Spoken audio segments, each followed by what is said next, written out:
Oremos. Señor, que la palabra no regrese vacía y que primeramente obres en mí, Señor, por favor. Obra en los oyentes, obra en los hermanitos que están acá. Bendito seas. Amén y amén. Hermanos, el libro de Oseas es un libro muy precioso. Pero para llegar al libro de Oseas, que fue un profeta menor, ya vamos a ver por qué se le llama profeta menor. Para llegar ahí yo quiero contextualizar. Oseas fue un profeta que predicó, que profetizó al reino del norte llamado Israel. ¿A qué reino, hermanos? Al reino del norte llamado Israel. Pero ¿por qué le llama reino del norte? Por eso voy a contextualizar. Fíjese, hermano, que de todos los pueblos del mundo, Dios escogió al pueblo de Israel para que el pueblo de Israel fuera su único pueblo. O sea, las 12 tribus de Israel, conforme a los 12 patriarcas, los hijos de Jacob, Dios los escogió para que fueran como su hijo, pues. Dentro de todos los pueblos, Dios escogió solo al pueblo de Israel. Entonces, el pueblo de Israel se compone de 12 tribus. ¿De cuántas tribus, hermano? Conforme a los 12 hijos de Jacob. Se le llaman los 12 patriarcas. Dios los sacó de Egipto, de la esclavitud.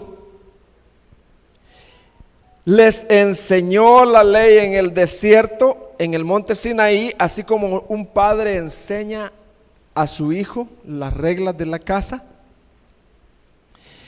para que Israel lo conociera, para que Israel lo amara y para que Israel lo adorara.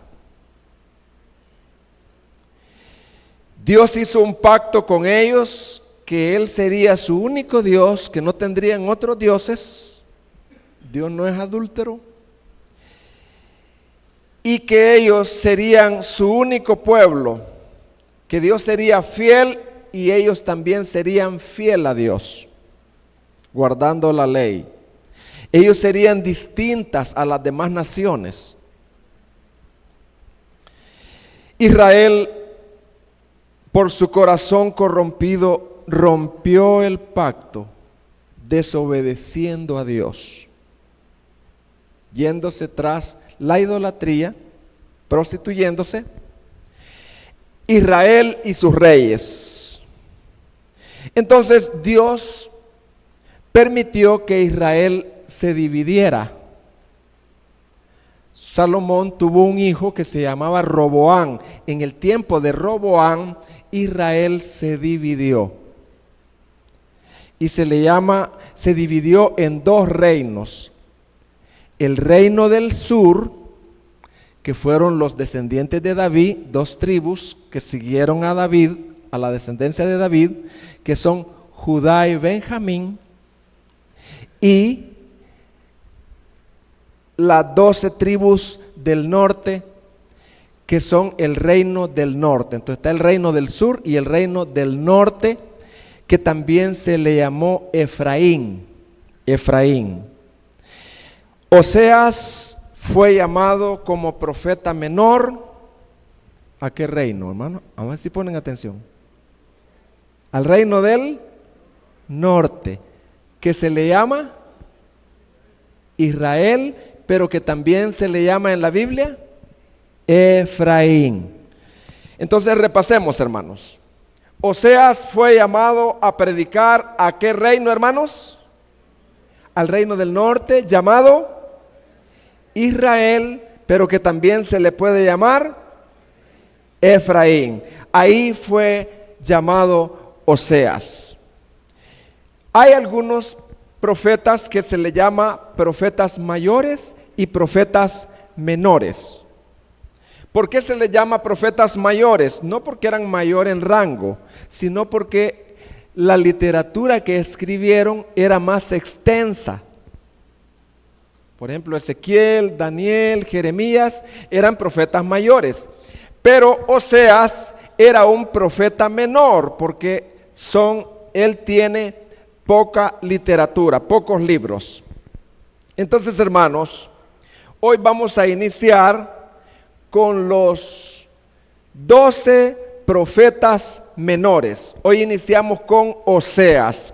Entonces, algunos profetas, hermanos, fueron profetas antes del exilio, antes de que Israel, antes de que Judá fueran llevados cautivos, y otros fueron llamados a predicar después del exilio. Entonces, por eso les vamos a poner un cuadro ahí para que ustedes lo vean. Ahí está un cuadro. Gracias, Rosita, por ese cuadro. Ahí está la división de Israel. Primero, los profetas que predicaron antes del exilio son Oseas, Amós, Jonás, Joel, Abdías, Miqueas, Nahum, Abacú y Sofonías. Esos profetas predicaron antes del exilio. Y hubieron 3 profetas, que también los vamos a estudiar, que predicaron después del exilio, después que Israel regresó de Babilonia. Y esos 3 son Ageo, Zacarías y Malaquías. ¿Me voy dando a entender, hermanos? Bien. ¿Quiénes predicaron al reino del norte? Ahí está Oseas, Amós y Jonás. ¿Y quiénes predicaron a Judá, reino del sur? Todos los que ahí aparecen: Joel, Abdías, Miqueas, Nahum, Abacú, Sofonías, Ageo, Zacarías y Malaquías.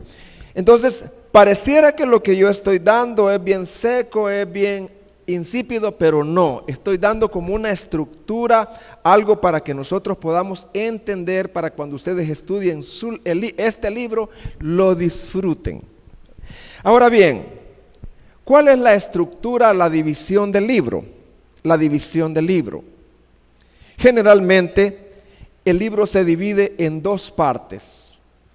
Del 1 al 3 se puede dividir, y del 4 al 14. Del 1 al 3 podríamos titularlo, trata de el matrimonio de Oseas, ilustrando la relación de Dios con su pueblo. Y del capítulo 4 al 14 son mensajes proféticos de Oseas, proféticos de juicio, de acusación, pero también de restauración.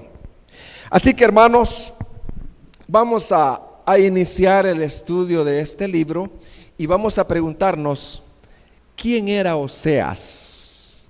¿Qué significa Oseas? Oseas significa salvación de Jehová. ¿Qué significa Oseas? Salvación de Jehová. Se dice que no se sabe mucho de este profeta, solo lo que la Biblia en el texto aparece.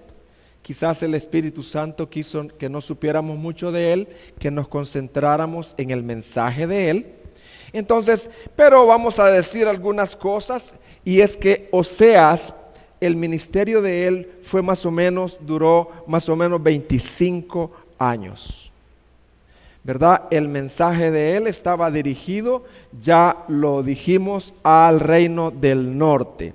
Y vamos a ver un versículo muy especial que habla en qué época él predicó, y es Oseas 1:1. ¿A qué reyes él abarcó? Palabra de Jehová que vino a Oseas, hijo de Beri, en días ¿de quién dice? Ahí está el primer rey, Usías, Jotam, Acaz y Ezequías, reyes de Judá. ¿De qué reino son ellos, hermano? ¿De qué reino son estos 4 reyes? Del sur. Y en día de Jeroboam, este es el rey Jeroboam, un rey malo, ¿verdad? Hijo de Joás, rey de Israel. Oseas fue para Israel como Jeremías fue para Judá. Oseas profetizó a un pueblo, era su pueblo, con pasión, porque veía a este pueblo moribundo, ¿verdad? Pecaminoso, un pueblo adúltero que estaba a punto de ser conquistado por los asirios. Entonces, vamos a hablar un poco acerca de el corazón de Dios. ¿Usted piensa que Dios tiene emociones? ¿Qué cree usted? Sí, Dios tiene emociones, porque también nosotros fuimos creados con emociones. Dios siente, se duele, llora por su pueblo, es afectado, pero las emociones de Dios son distintas a las nuestras. Y yo quiero hacer algunas preguntas en cuanto al corazón de Dios para que vayamos conociendo, porque en este libro se ven mucho las emociones de Dios. Pregunta: ¿qué tipo de relación tiene Dios con su pueblo? ¿Será que Dios creó el mundo, le dio cuerdas y lo abandonó? ¿O será que Dios se relaciona con su pueblo? ¿Es la relación que Dios tiene con su pueblo distante o es una relación cercana, hermanos? ¿Qué cree usted? Son preguntas para que usted medite. ¿Qué tipo de participación tienen las emociones de Dios en la relación que Él tiene con su pueblo? ¿Es Dios como algún superior que no conoce lo que está debajo de Él, que da órdenes aquí, encomienda misiones acá, pero no se mete con ellos? ¿O es Dios alguien que tiene una relación íntima con lo que nosotros hacemos, decimos, pensamos? ¿Inciden profundamente en su corazón las cosas que nosotros hacemos? Son preguntas que me hago. Porque nosotros afirmamos que Dios es un Dios que tiene emociones y nosotros mismos fuimos creados con emociones. Hermanos, hay personas que han sufrido desilusiones a través de relaciones matrimoniales, a través de relaciones románticas, y como han sufrido tremendas cosas en su corazón, tremendas heridas, ya estas personas tienen miedo volverse a meter porque han sido heridos. ¿Será Dios así? Son preguntas que yo le hago. Hermanos, yo quiero que me comprendan. Yo quiero presentar una historia, una anécdota para ilustrar el amor de Dios para con su pueblo. Esa es una anécdota que yo la elaboré en base a los textos que están desde el capítulo 1 al 3, pero esta anécdota tiene errores, así que sirve como para ilustrar, ¿verdad? Esta anécdota no es la Biblia, está sujeta a errores, pero he tratado en esta anécdota, de presentar el corazón de Dios, de presentar lo que Israel estaba haciendo, ¿verdad? Entonces, la anécdota dice así: en un pueblo del Medio Oriente vivía un hombre de Dios. Su nombre era Miguel Oseas. ¿Cómo se llamaba el hombre? No es Miguel. Perdón, Miguel, por pedir prestado su nombre. Este hombre pasaba mucho tiempo en intimidad con Dios y vivía abrumado porque el pueblo donde vivía y al que pertenecía no querían saber nada de Dios.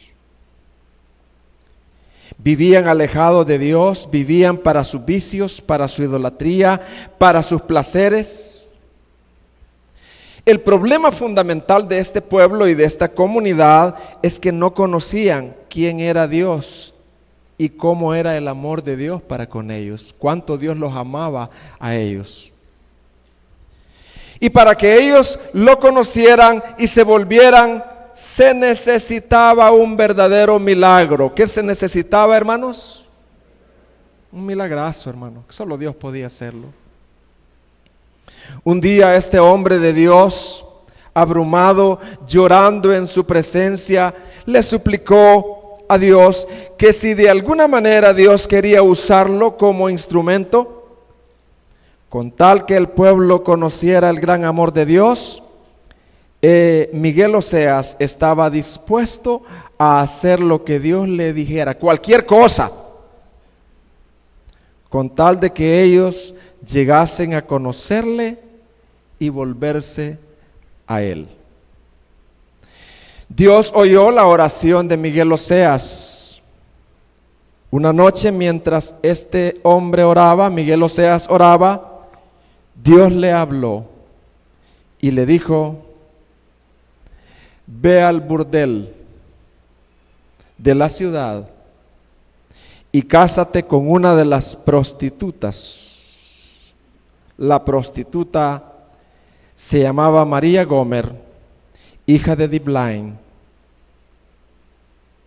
Con luchas, Miguel Oseas entre si sería la voluntad de Dios y si fue verdaderamente la voz de Dios que él oyó, y entre vergüenza de qué dirían de él el pueblo, la comunidad que él pertenecía, este hombre fue al burdel y la conquistó, como conquista un hombre a una mujer. Y la mujer decidió dejar el burdel para casarse con Miguel Oseas. Al inicio del matrimonio todo marchaba bien. Miguel Oseas era un esposo amoroso, muy trabajador y proveedor exagerado de todo lo que María Gomer necesitaba y su familia. Llegaron a procrear 3 hijos. El primero, el primero fue engendrado por él. Pero los otros 2, lamentablemente, no eran de él. Era producto del adulterio de ella a escondidas por años. Pues sucedía que mientras Miguel Oseas salía a trabajar, ella le era infiel con varios, no con uno, con varios amantes a la vez. Esto sucedió por largos años, hasta el punto, pero él no la desechó. Esperó con paciencia, hasta el punto que un día esta mujer se fue de la casa a vivir a un burdel lejano, muy lejano de la ciudad, porque ella decía: estos amantes, estos maridos que tengo por fuera me dan todo lo que yo quiero, son mejores que Miguel Oseas. Este hombre llamado Oseas, Miguel Oseas, se quedó destrozado en su corazón, preguntándose en qué él había fallado. Un día, mientras sus 3 hijos dormían y él los cuidaba solito en su casa, con su pañuelo mojado, lleno de lágrimas, sollozando, oyó un sollozo a la par de él. Alguien al igual que él estaba llorando con lágrimas. Y él se acercó a la persona que lloraba y le dijo, la persona que lloraba le dijo, Oseas, sí, yo soy Jehová. Yo también, al igual que tú, tengo el corazón quebrantado por lo infiel que es este pueblo que yo amo. Esa persona era Jehová Dios. Oseas, Miguel le dijo, ¿qué hago ahora, Señor Jehová? Yo no entiendo. ¿Cómo concluyo la misión que tú me diste? ¿Y dónde está hoy mi esposa, mi mujer, a la cual yo también amo? El Señor le respondió, ella ha sido abandonada por sus amantes. Ha caído tan bajo que ella ahora es una esclava de las más baratas, de la que nadie quiere comprar. Comprar a esta esclava será una carga, porque hay que restaurarla. Búscala, Oseas, y cómprala. Paga por ella. Ella está arrepentida y he tratado con su corazón. Al verte que tú la compras y que nuevamente la buscas y que siempre la has amado incondicionalmente, ella te amará. Conocerá qué clase de marido eres. Se volverá a ti y será fiel todos los días de su vida con un amor lleno de gracia. Oseas caminó nuevamente hacia el barrio más bajo de la ciudad. Ahora ya no era un bordel, era el mercado de esclavos. Hacia la zona roja, nunca había ido él allí. Allí estaba su esposa, desnuda, maloliente, había envejecido. Su rostro y su cuerpo reflejaba la forma de un esqueleto, pero él la conoció y ella a él, y se cruzaron miradas. Él la miró con amor. Ella estaba avergonzada, pero estaba arrepentida. Se dirigió al esclavista, al dueño, y le preguntó, ¿cuánto vale?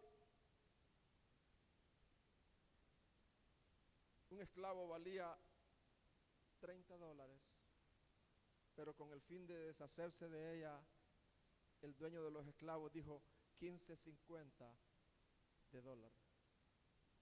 La compró por 15.50, la tomó en sus fuertes brazos y la trajo a su casa para cuidarla y recuperarla. Durante todo ese tiempo no se llegó a ella. Todas las noches y por las mañanas, sin faltar, le cantaba canciones de amor del Cantar de los Cantares. El corazón de ella era distinto. Ella había conocido el desierto y ahora era capaz de entender el amor de Miguel Oseas. Una semana después, cuando ella ya podía dar pasos, porque estaba herida y golpeada y envejecida, Miguel Oseas convocó a todo el pueblo, a toda la comunidad, hizo una tarima en la plaza donde invitó a todo el pueblo, niños, adultos. Nadie dejó de asistir ahí, habían niños y adultos. Oseas colocó un anillo en su mano, sacó un vestido de boda de mucho precio, blanco como la nieve, y con voz quebrada, llorando, la tomó en sus brazos y gritó así como yo he amado a esta mujer, así es el amor de Dios para con ustedes. Aunque adúlteros e infieles, Él los ha amado. Vuélvanse a mí, dice el Señor, y los amaré de pura gracia, y serán mi único pueblo. Se cuenta que ese día la oración de Miguel Oseas fue oída. Y es que muchos que vivían y andaban lejos de Dios, que no conocían a Dios, se volvieron arrepentidos con lágrimas para jurar fidelidad verdadera al Dios que tanto los ama. ¿Me entendieron, hermanos? Hermanos, ¿cuál es la idea central de este libro? ¿Cuál es la esencia de lo que trata este libro? Usted debe de leer este libro. ¿Cuál es la esencia de lo que trata este libro? Tu vida va a ser cambiada, tu vida va a ser transformada. Usted lo lee. Mire, la esencia, yo no puedo memorizar esto, pero la esencia es que el hecho que Dios los ame, eso no evitará su justo juicio sobre su pueblo. Esa es la verdad central. Que el hecho que Dios los ame, eso no evitará los justos juicios de Dios sobre el pueblo de Israel. Pero también los justos juicios de Dios no detendrán su profundo amor hasta restaurarlos. Y yo quiero repetir, porque no quiero avanzar, quiero repetir. Hermanos, la idea central de este libro es que el hecho que Dios los ame, eso no evitará que Dios derrame sus justos juicios sobre el pueblo de Israel. Pero también sus justos juicios no detendrán su profundo amor hasta restaurarlos. Por eso usted no va a comprender totalmente este libro, porque de repente Dios dice, y los voy a abandonar y los voy a dejar, pero de repente dice, y los voy a traer y los voy a traer, y serán míos y con fidelidad. Hermano, es que el amor de Dios es así. El amor de Dios es tan, pero tan profundo, pero también sus justos juicios son profundos. Y que en medio de su amor van sus juicios, pero que en medio de sus juicios va su amor. De eso trata el libro. Esa es la verdad central. Y entonces, hermanos, vamos a comenzar con el capítulo 1 al 3, que se titula El matrimonio de Oseas, ilustrando la relación de Dios con su pueblo. Hermano, este llamamiento de Oseas es bien raro. Hermanos, es bien raro, hermanos, porque, bueno, a nosotros aquí, el llamamiento que Dios nos ha hecho a nosotros como matrimonio es que reflejemos la fidelidad de Dios. Hermanos, el matrimonio es una institución que Dios ha dado para reflejar por medio del marido tanto la fidelidad de Dios hacia su pueblo como la fidelidad de su pueblo hacia Dios. De eso se trata el matrimonio. Pero en el caso de Oseas, como les digo, es bien raro. Dios le manda a casarse con una prostituta. Dios le manda a casarse con ¿quién, hermano? No para reflejar la fidelidad de ella hacia él,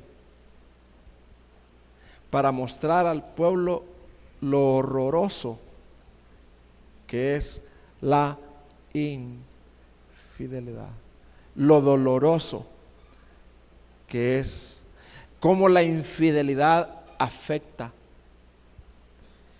Entonces, hermanos, mire lo que dice en Oseas 1 versículo 2. Mire qué versículo, hermanos. Wow.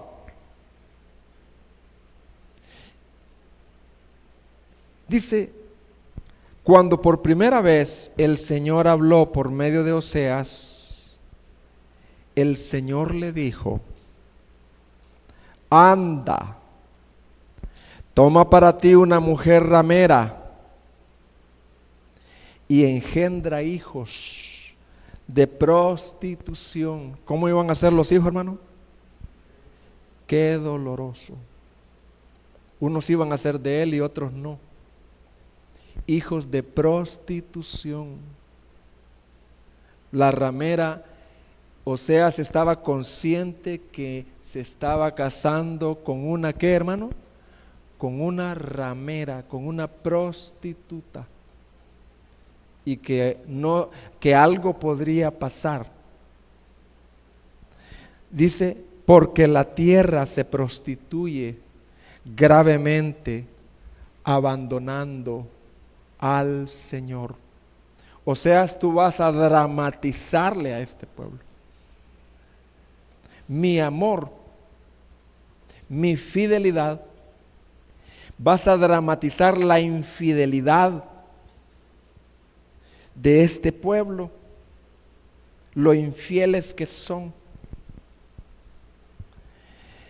Hermanos, lo que les estoy diciendo está ahí escrito. Fíjese bien en la estructura del texto, la estructura literaria del texto. Capítulo 1, versículo 3. De ahí usted va a deducir que lo que yo estoy diciendo es cierto. Fue pues y tomó a Gomer, hija de Diblaim, y ella concibió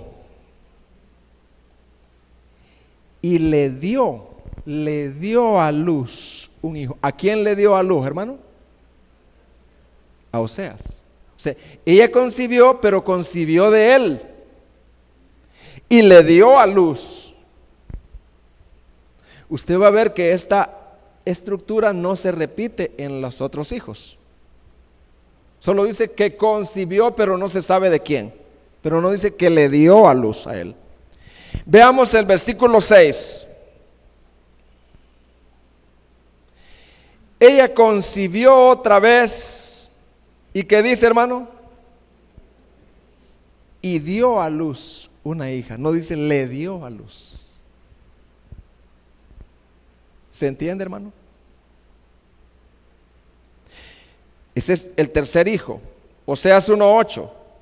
Después de haber destetado a Lo-ruhama, ella concibió y dio a luz un hijo. No dice le dio a luz. Así que los dos hijos eran hijos de prostitución. ¿Qué hizo el profeta con esta mujer tan infiel, con tan horroroso pecado, con tanta vergüenza? Él tenía derechos según la ley. ¿Pero qué hizo? ¿La abandonó? No la abandonó. La amó incondicionalmente. Con un amor incomprensible. Repita conmigo, con un amor incomprensible. No se puede comprender cómo este hombre pudo amar a esta prostituta infiel tantos años. No se puede comprender. Nosotros los hombres no entendemos eso. La perdonó y la rescató de sus acreedores. Aún tuvo que pagarles a los acreedores, tuvo que pagar las tarjetas de ella, tarjetas topadas.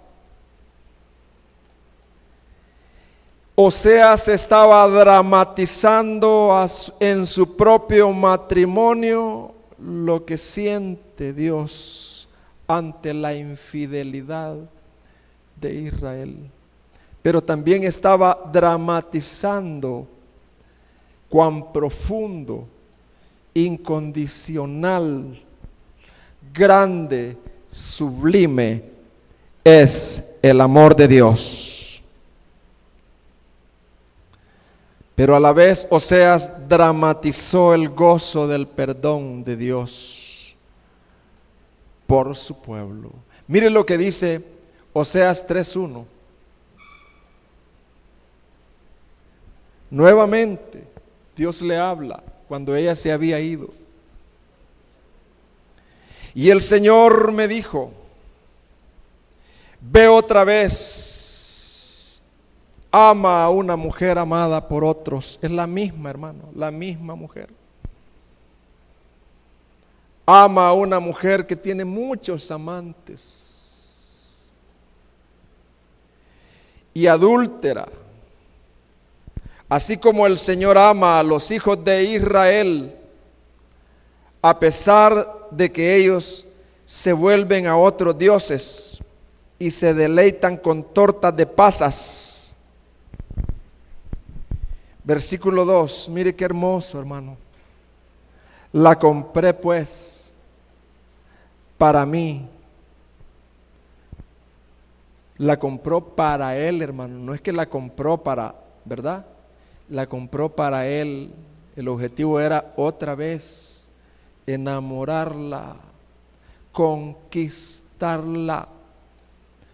La compré para mí por 15 siclos de plata y 1 homer y medio de cebada. Y le dije: te quedarás conmigo por muchos días, vas a ser mía, no te prostituirás, yo voy a obrar en ti, voy a hacer un nuevo pacto, te voy a cambiar el corazón, te voy a llevar al desierto, te voy a hablar,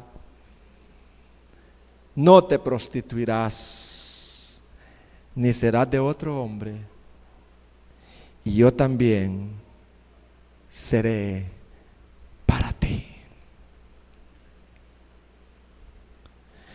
Hermanos, hago una pregunta. ¿Por qué Dios mandó al profeta a hacer esto? O sea, ya entrando en materia. ¿Por qué Dios mandó al profeta a hacer esto? A dramatizar. ¿Qué estaba pasando en Israel en ese tiempo? En ese tiempo que Dios le llamara prostituta a su pueblo. ¿Qué estaba pasando, hermanos, según el contexto? Hermanos, en ese tiempo eran tiempos de prosperidad de Israel. ¿Qué tiempos eran, hermanos? Prosperidad. El tiempo en que esta profecía se dieron desde el capítulo 1 al 3 era un tiempo en que Israel estaba siendo gobernado por el rey Jeroboam II, un rey malo, pero un rey próspero económicamente. La prosperidad no es símbolo de piedad. Hay gente que prospera y son grandes impíos. Aunque él fue uno de los reyes más perversos que tuvo Israel, no podemos negar que bajo ese rey Israel disfrutó de una gran prosperidad material. Estoy hablando de la prosperidad material.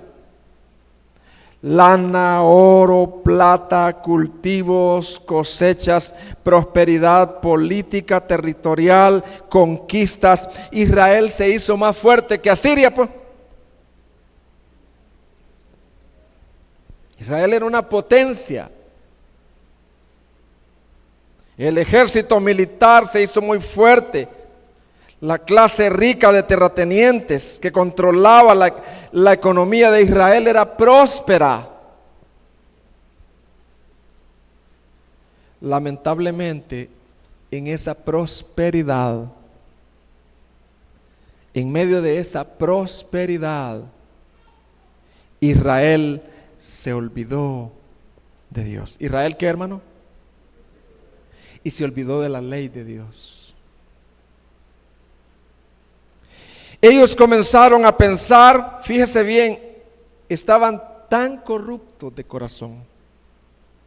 Ellos llegaron a pensar que la prosperidad no se debía al Dios de las Escrituras, sino a los Baales. ¿A quién se debía la prosperidad? A los Baales. Porque Baal era el dios cananeo. Un dios. ¿Y quiénes eran los cananeos, hermano? Eran gentes prósperas, hermano. Ahí fluía la leche y la miel. Y los cananeos decían, oh, ojo, todo esto se lo debemos a nuestro Dios Baal. Y todo esto se lo debemos a la manera como nosotros le sacrificamos a Baal, como le servimos a Baal. Y esto fue una tentación milenaria hacia el pueblo de Israel, porque los israelitas, coyol quebrado y coyol comido, y los cananeos prosperando a montones. Este Dios, vamos a servirle a Baal, ¿verdad? En su prosperidad ellos se olvidaron de la palabra de su Dios y del pacto que tenían con Dios.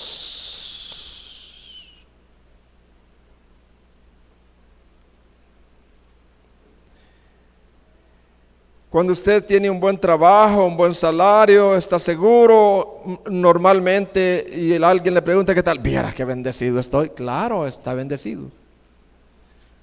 Pero hermano, no nos confundamos. La mayor bendición es estar cerca de Dios. Aunque sea coyol quebrado y coyol comido. La mayor bendición no es material, hermano. Tengamos mucho, pero mucho cuidado. Y entonces ellos, hermanos, comenzaron a alejarse de la palabra. Ya la palabra, la ley, por años ya les era extraña, pues. Génesis. ¿Qué es eso de Génesis? Ah, sí, ya me acordé. Sí, mi papá, mi abuelo fue el que hablaba de eso. Los 10 mandamientos. 10 mandamientos. Yo no sé qué son los 10 mandamientos. Una niñez que creció, hermanos. Así como muchos niños, de muchos cristianos. ¿Y cuál es el primer mandamiento, papá? Ah, fíjate que si yo le preguntara a usted cuál es el primer mandamiento, ¿me diría? ¿Cuál es el cuarto mandamiento? ¿Me diría? ¿Cuál es el quinto mandamiento? ¿El sexto mandamiento? ¿El séptimo mandamiento? Hermano, uno puede caer en eso. Yo he decidido repasar los 10 mandamientos en los campamentos, porque es la ley escrita. Yo voy a decidir predicarla aquí y memorizarlos, hermanos. Fíjese que ya la ley les era extraña. Oseas 8:12, mire lo que dice.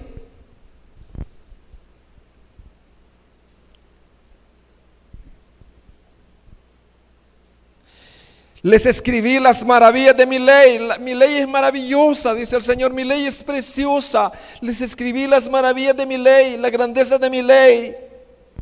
Y fueron tenidas, dice, por cosa extraña. Hermano, ¿ha leído toda la Biblia? No, fíjese, pero tiene 50 años usted, fíjese. Y no ha leído toda la Biblia, ¿verdad? No la ha leído, no. Hermanos, no veamos al pueblo de Israel, vayámonos viendo nosotros. Hermano, ¿cómo estamos con los devocionales, con los niños, hermano? ¿Cómo estamos con la televisión, hermano? Con el entretenimiento. Hermano, ¿cómo estamos?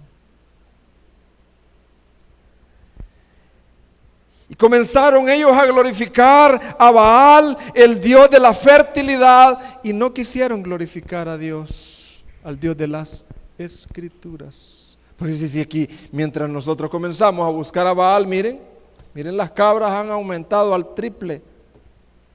Antes teníamos unas poquitas cabras ahí cuando servíamos a Dios. Hoy miren montones, cientos de cabras, cientos de vacas. ¡Wow! Baal, Baal. Y Dios los había sacado de Egipto, hermano. Dios les había dado todo, hermano. Ellos no eran nada, hermano. Hermanos, ¿a qué punto llegó la idolatría de Israel? ¿Hasta qué punto llegó la idolatría, hermano? El baalismo llegó a ser tan fuerte en Israel que ellos llegaron a creer que Jehová, el verdadero Dios, era el mismo Baal. Sí, es el mismo. No, es que Alá es el mismo con Jehová, ¿verdad, Carlos? Hermano, si los islámicos se aparecen a alguien que no haya cursado el módulo 6, lo convence de que es que Jehová es el mismo Alá. Pero alguien que haya cursado las escrituras dice, no, Jehová no es el mismo Alá. No, estudia el Islam. El baalismo llegó a ser tan fuerte que se creía que Jehová, Yahvé, era el mismo Baal. Porque eso lo podemos ver en Oseas 2:16. Mire lo que dice. Esta es una palabra de esperanza, pero en esa palabra de esperanza se ve que el pueblo confundía. El pueblo no era bíblico, hermanos.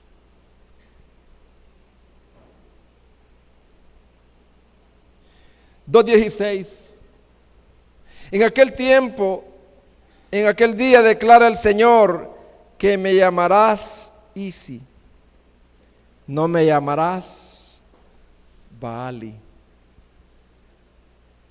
Isi es mi marido, ya no me van a llamar Baali. Dios los acusa en medio de una palabra de esperanza, les enseña que ellos decían a Jehová Baali.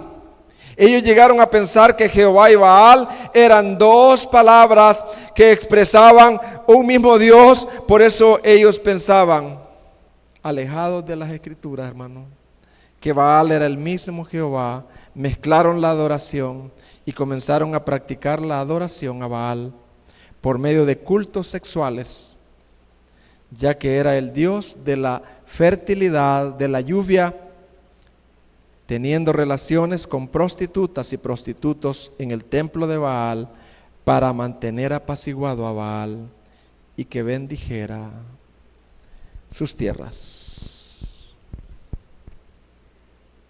Hermano, ¿cómo es posible que este pueblo de Israel llegara a tal ignorancia de su Dios? ¿Cómo es posible, hermano? ¿Cómo es posible? Si ellos tenían las escrituras, hermano. Si en Deuteronomio 6 Dios les había sido claro a los padres, hermano.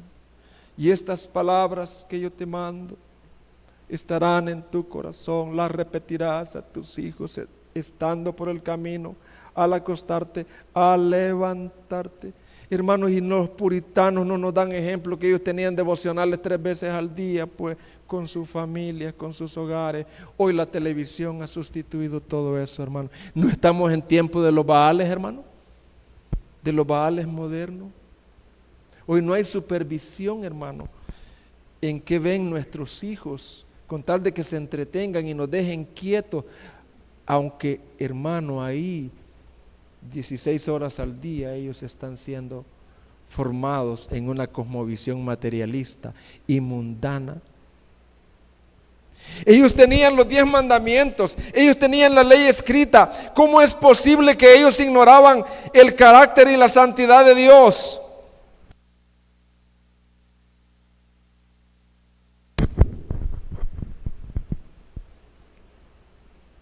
Ellos se olvidaron de la ley. También los sacerdotes ya no predicaban la palabra de Dios. A mí me gusta esa iglesia, viera cómo la alabanza hoy, es que se siente, los pelos se le paran a uno. No, hermano.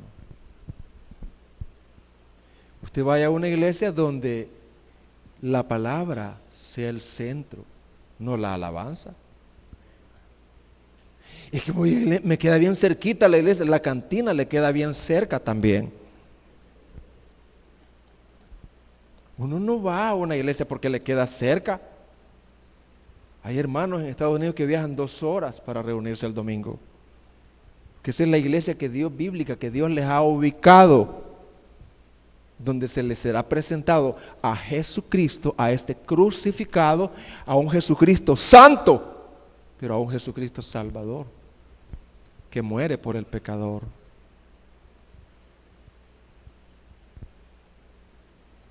Ellos se olvidaron, hermanos, ¿verdad que usted les dio de comer a sus niños la semana pasada y esta semana? Pero pregunta, ¿les dio usted de comer la comida espiritual esta semana y la semana pasada? Cabezas que están acá, incluyéndome, ¿usted le da de comer a su esposa solo lo material o se reúne con ella para pastorearla? Hay un libro que está leyendo, está lejos ella, pues hoy se puede en línea. Hermano, los sacerdotes se olvidaron de la ley. Oseas 4:6 dice: mi pueblo es destruido por falta de conocimiento. Sé que usted se graduó ya de algo, pero ¿por qué no se gradúa del módulo 6, pues? ¿Y usted cree que preparar todos esos módulos es fácil, hermano? ¿Usted cree que los maestros les es fácil, hermano, dar esa clase, hermano? ¿Por qué tanta apatía, pues, al estudio de la palabra de Dios, al banquete que Dios ofrece, hermanos? ¿Por qué, pues? Porque hay que estar empujando como un carro. No. Mi pueblo es destruido por falta de conocimiento. Por cuanto tú has rechazado el conocimiento, yo también te rechazaré para que no seas mi sacerdote.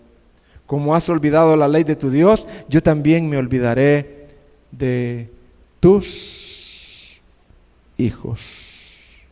Los sacerdotes dejaron de enseñar la palabra, hermanos. ¿Quiénes dejaron de enseñar la palabra, hermanos?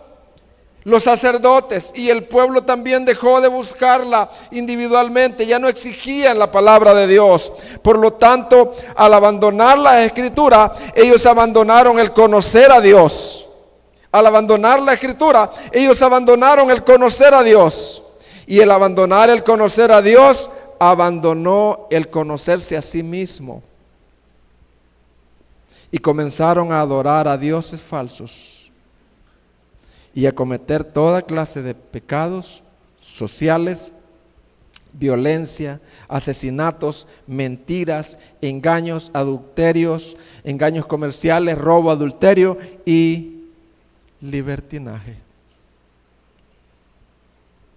La pregunta es, ¿acaso Dios los abandonó por eso?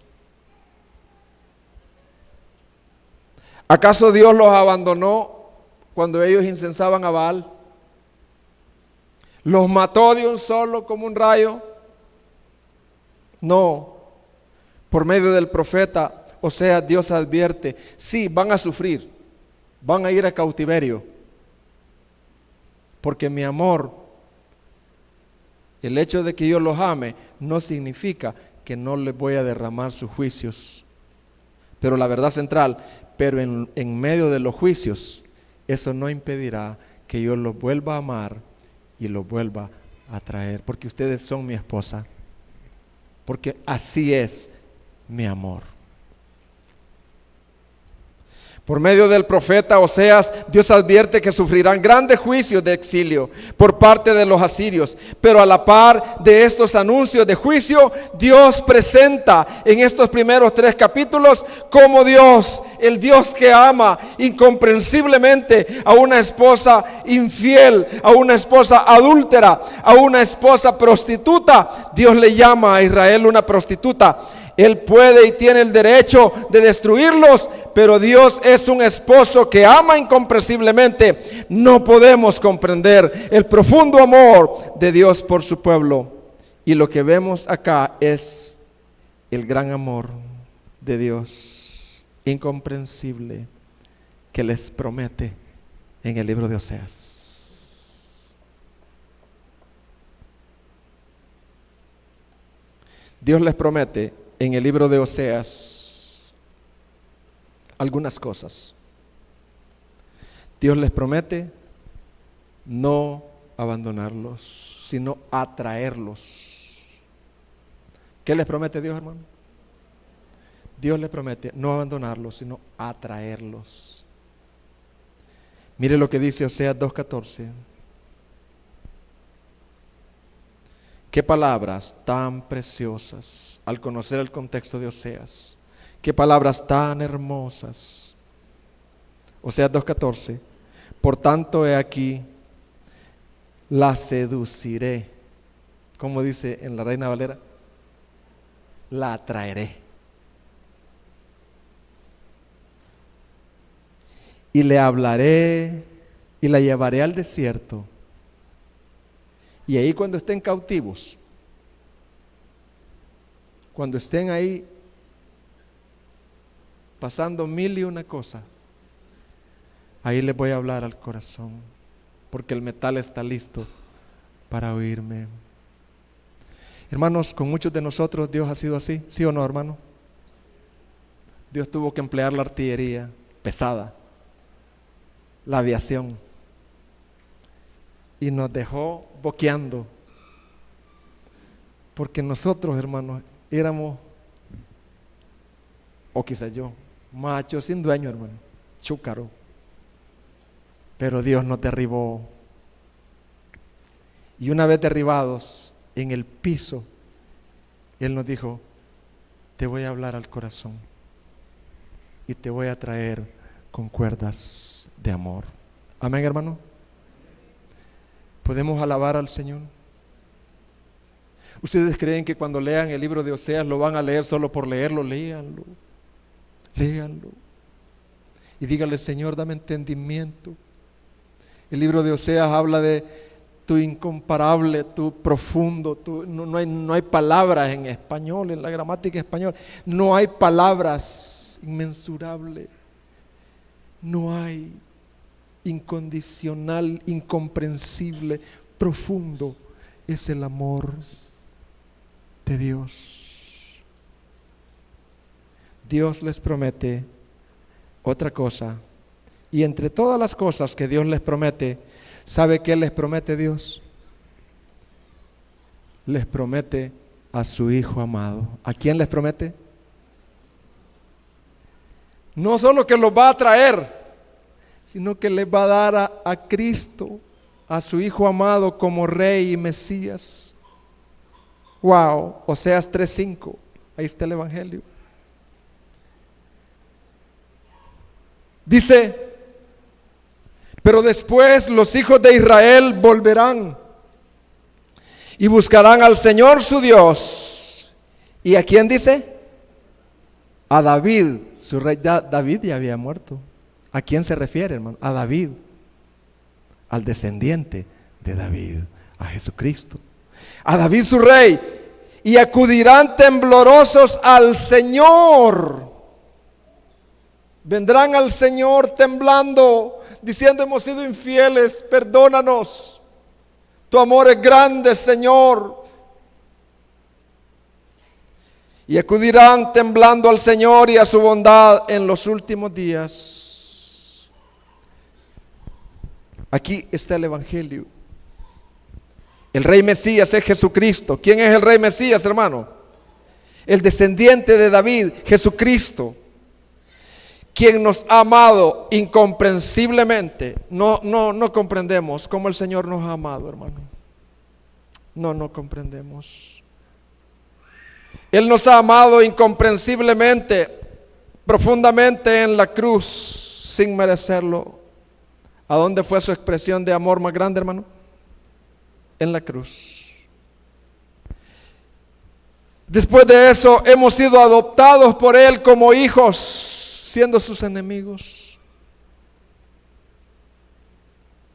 Y gracias a la obra redentora en la cruz y a nuestra adopción de hijos, ahora somos constituidos como la novia y futura esposa del Rey de Reyes y Señor de Señores. Y el diablo no va a poder decir, pero no la santificó, pero no cumplió. Jesús va a decir, sí, cumplí.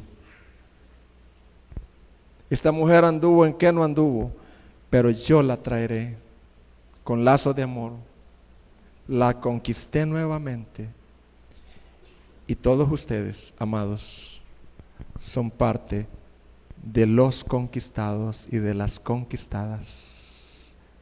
Muchos, y por qué no decirlo la mayoría, no queríamos saber nada de Dios. Materializados. Nuestros dioses eran los baales de este mundo, pero Él nos conquistó. Amén, hermano. Wow. Y Dios dijo, así te amo, te daré a mi hijo. Y ese es el amor con que yo te he amado. No te voy a dar oro ni plata, te voy a dar a mi hijo, para que veas cuán grande y para que me sirvas, así como yo he sido contigo. Dice Pablo, porque os celo con celo de Dios, pues os he desposado, 2 Corintios 11:2, con un solo esposo, para presentaros como una virgen pura a Cristo, y Dios lo logrará. Quiero dar algunas aplicaciones. Hermanos, al ver a Dios lleno de gracia y de verdad, al ver a este Dios lleno de gracia, lleno de este amor que yo les he relatado, que he tratado, hermanos, yo no pretendo haberlo hecho bien. Yo he tratado de hacerlo, ¿no? Al verles presentado yo este Dios lleno de gracia y de verdad, esto debe llevarnos a nosotros a darle una respuesta a Dios. A arrepentirnos continuamente. ¿A qué, hermanos? A arrepentirnos continuamente de todo pecado que la Biblia llama pecado, que quizás para nosotros no lo sea, pero la Biblia le llama pecado.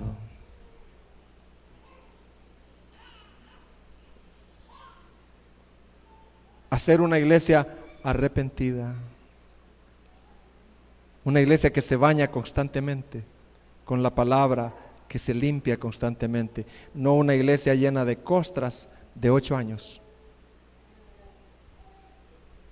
Una iglesia que dice, Señor, mi problema es el orgullo. Qué exigente soy con mis hijos, con el esposo, qué martillo, golpeo. Señor, no soy sensible. Señor, obra en mí. Y continuamente, y después otra área, Señor, qué envidioso soy. Cómo me siento mal cuando otro prospera. Señor, qué impuntual soy, qué infiel soy. Padre, no te sirvo, Padre, qué tremendo. A este tiempo ya te estuviera así. Señor, límpiame de esa comodidad, de ese materialismo que hay. Arrepentirnos continuamente. Eso debe llevarnos a entender que Dios ve nuestros pecados no como errores y faltas, sino como prostitución. ¿Cómo ve Dios los pecados del hermano Job? No como errores, no como faltas, como prostitución. Como cristianos somos como una esposa fiel o infiel. Hay programas de televisión que no debemos de verlos, no debemos de verlos. Sin embargo, ya hay costras en el corazón. Somos insensibles. Hay pornografía ahí. Hay programas familiares, pero hay otros que no son familiares. Hay escenas ahí. No debemos de verlas, porque eso, hermanos, corrompe nuestra comunión con Dios. Hay músicas que no debemos de oírlas porque corrompen, contradicen la palabra y corrompen nuestra comunión con Dios, la pervierten.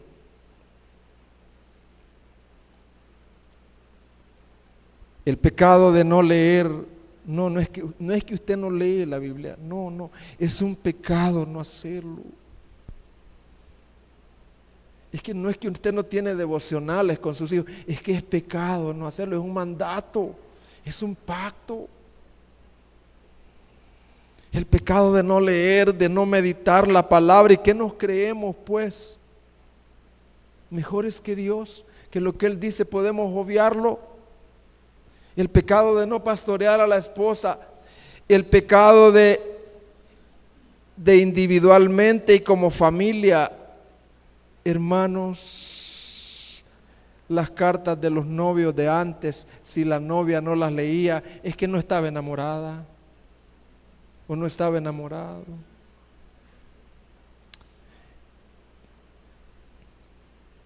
La televisión y el entretenimiento han sustituido la lectura de la Biblia en la familia. Ya no hay tiempo para las sagradas escrituras. Deuteronomio 6 nos vale. Nuestro amor hacia los hermanos, amigos y enemigos debe de ser un amor como el de Dios, un amor incondicional. Como debe de ser el amor nuestro aún hacia nuestros enemigos. ¿Cómo debe de ser, hermano? Como el amor de Dios. Un amor que no guarda rencor. Tenemos en alta estima idolátrica los trabajos. Nos enamoramos de los trabajos, de los empleos, y tenemos en poca estima la adoración. Nos faltamos, ahí estamos en los trabajos, horas extras. Pero la adoración, el congregarse, nos vale. Es un mandamiento. Hebreos 10:25 dice, no dejando de congregarse. Ahí envío mi palabra, ahí voy a estar yo a través de mi palabra. Cuidémonos de estar adorando a los baales modernos que nos roban la comunión con el Dios verdadero. Amén. Oremos al Señor mientras los músicos pasan. Te damos muchas gracias, te alabo, perdona en aquello que haya sido negligente en buscar más esta palabra. Tú te mereces más pasión, más preparación, pero he tratado de hacerlo. Oh Dios, obra en mi vida, obra en mi vida, para que yo pueda corresponder a ese gran amor, incomprensible amor. Deja que mi corazón sea sensible, para que así como tú me has tratado, yo pueda tratar a los demás. Bendito sea el Señor. Gracias por tu palabra. Que hayan hermanos que se aventuren a leer estos 14 capítulos en el nombre de Jesús.